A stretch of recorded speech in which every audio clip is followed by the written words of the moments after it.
हा वेळूच पेटार. सही सलामत निसटून आलं वेळूच पेटार. सही सलामत निसटून आलं वेळूच पेटार. सही सलामत निसटून आलं वेळूच पेटार. नाही देखिले कुणी आजवर नाही कुणी ऐकिले, अशी करामत घडेल ऐसे नाही कधी कल्पिले. विचार देखील नसेल केला कुणी कुठल्या काळी, विचार देखील नसेल केला कुणी कुठल्या काळी. सोन्याला आगीत जाळता, सोन्याला आगीत जाळता येई अजूनी झळाळी, येई अजूनी झळाळी, येई अजूनी झळाळी. अतर्क्य मांडून डाव, अतर्क्य मांडून डाव कशी बुद्धीनी उघडली दार, उघडली दार. सही सलामत निसटून आलं वेळूच पेटार. सही सलामत निसटून आलं वेळूच पेटार. सही सलामत निसटून आलं वेळूच पेटार.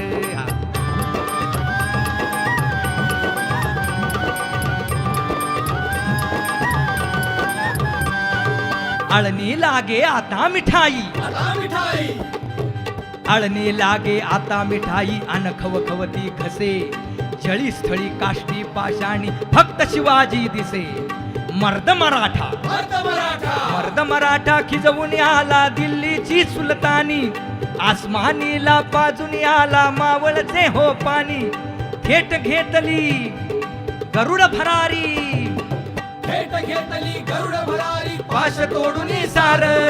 थेट घेतली गरुड भरारी पाश तोडून सार, पाश तोडून सार. सही सलामत निसटून आलं वेळूच पेटार. सही सलामत निसटून आलं वेळूच पेटार. सही सलामत निसटून आलं वेळूच पेटार.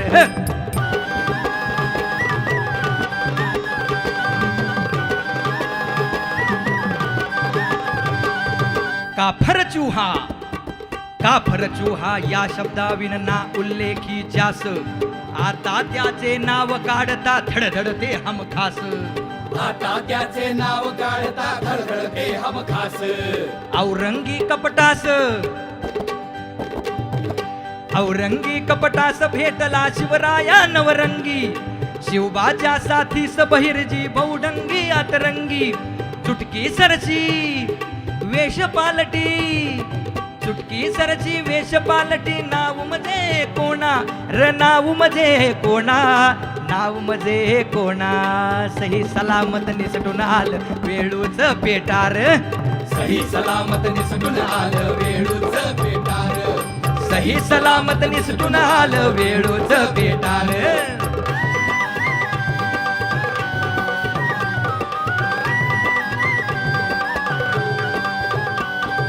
धन्य मदारी महेतर अन धन्य होती हिरोजी. पोक्त होऊनी कसा राहिला धन्यवाद संभाजी. धन्य मदारी महेतर अन धन्य होती हिरोजी, धन्य होती हिरोजी. पोक्त होऊनी कसा राहिला धन्य बाळ संभाजी, धन्य बाळ संभाजी. धन्य रामसिंग जणू सहोदर शब्दाला जागला, शब्दाला जागला, शब्दाला जागला. त्र्यंबक अनु रघुनाथ धन्य ते, धन्य ते.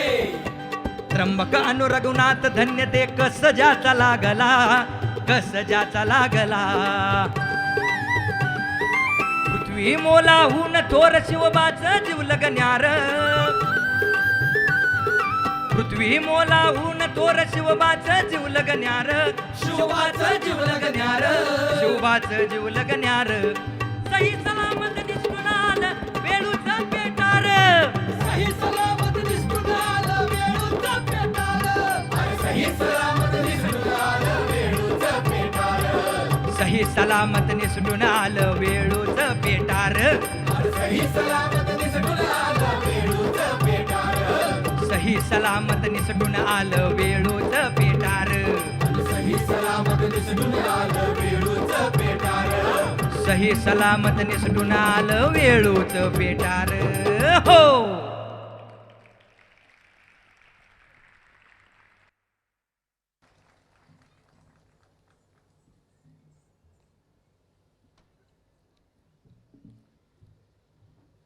सह्याद्री समुद्र आणि महाराज यांचं नातं जणू सख्या भावाचंच. महाराजांचं रयतेवरचं प्रेम हे समुद्रासारखं अफाट आणि अथांग होतं. व्यक्तिगत किंवा सामाजिक संकटांना न घाबरता ते सह्याद्रीसारखे स्थिर होते. सह्याद्रीसारखी स्थितप्रज्ञता आणि समुद्रासारखी समता हा तर त्यांचा स्थायी भाव होता. आपल्या या राजावर सर्व समाजानं मनापासून भरभरून प्रेम केलं. अगदी त्यांच्यावर जीवसुद्धा ओवाळून टाकला. असाच एक समाज जो अनेक वर्ष सिद्धी, इंग्रज, डच, पोर्तुगीज यांच्याकडून होणारे अन्याय सहन करत होता. महाराजांनी या समाजाला या फिरंग्यांच्या जाचातून सोडवलं. हा समाज म्हणजे आपल्या समुद्राचे सखे, आपले कोळी बांधव. कोळी बांधवांनी आता स्वातंत्र्य अनुभवलं. या गोऱ्यांना सिद्धीला इथून उखडूनच टाकायचं असं राजांनी ठरवलं. व्यापारी म्हणून आलेल्या परकीयांनी इथं राजकारण करत करत आपले पाय रोवण्याचा प्रयत्न केला. इथून केवळ संपत्तीच लुटली नाही, तर त्यांनी गुलामांचा, स्त्रियांचा व्यापार सुरू केला. हा घृणास्पद प्रकार महाराजांनी तलवारीच्या बळावर बंद केला. आपली कोकण भूमी आता स्वातंत्र्य अनुभवू लागली. इथला आमचा कोळी बांधव महाराजांचा आता गोडवं गाऊ लागला. भविष्याचा वेध घेत महाराजांनी समुद्रावर राज्य करण्यासाठी आपली समुद्रातील राजधानी उभी करण्याचं ठरवलं. आरमार उभं करायचं ठरवलं. प्रेक्षक हो, आपल्याला अभिमान आहे की आपल्या भारतीय नौदलाचे संस्थापकच छत्रपती श्री शिवाजी महाराज आहेत. शिवरायांची दूरदृष्टी तर पहा. शत्रू समुद्रमार्गे आक्रमण करू शकतो यासाठी सागरी सुरक्षा त्यांनी तयार केली. संपूर्ण कोकणचा त्यांनी अभ्यास केला आणि ठरवलं मालवण जवळच्या कुर्ट बेटावर दुर्ग बांधायचा.